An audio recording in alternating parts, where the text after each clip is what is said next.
สวัสดีป้าไพมณีรักษบันเทามิสยูนิเวอร์สแล้ว2023ต้องบอกว่าภูมิใจในตัวน้องๆทั้ง20คนท่านแหละเนาะบ่มีแต่13คนเพราะว่าข้าเจ้าตั้งใจแล้วก็มีความเป็นศิลปินสูงเขาสัมผัสได้แล้วก็อ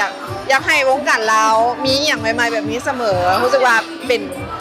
อีกทางหนึ่งที่เราคนจะได้เสพได้เบิงได้เห็นศักยภาพของคนลาวเนาะโดยเฉพาะวัยรุ่นลาวเดี๋ยวนี้เก่งหลายโดยก็อยากฝากไว้ว่าให้ be ready เนาะพร้อมเสมอเพราะว่าจะได้รับโอกาสอย่างหรือว่าได้มีการ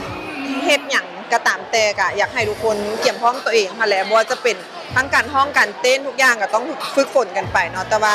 สิ่งที่ต้องเกี่ยมคักๆและแม่นใจเนาะคือระหว่างทางมันบ่ได้สวยงามเสมอไปอาจจะมีล้มแน่ยางแน่คันแน่แต่เชื่อว่าถ้าใจเฮา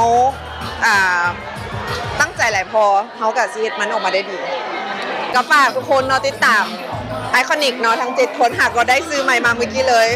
แล้วก็ฝากทุกคนติดตามแหละทางน้องๆทุกคนเลยที่ว่าเขาความการประกวดครั้งนี้เนาะบ่ได้ง่ายเลยเพราะเขาเจ้าใช้ชีวิตแบบว่าทั้งกินทั้งนอนทั้งยูหันทั้งซ้อมเต้นเขาเห็นถึงความพยายามและความตั้งใจเขาก็อยากจะเป็นส่วนหนึ่งเนาะในการซอยผลักดันบ่ว่าจะด้านใดเนาะที่พวกเขาเองคนลาวแหละสามารถซอยกันได้กันนี่แต่ฝากน้องๆทุกคนให้กับทุกคนได้ติดตามเขาเจ้าเด้อ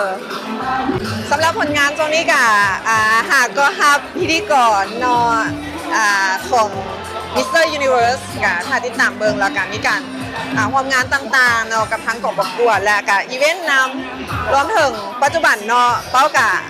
จะได้มีการเดินทางไปต่างประเทศจะส่วนหลายเนาะทางเป็นแอมบาสเดอร์ของลาวแฟชั่นวีคแน่แล้วก็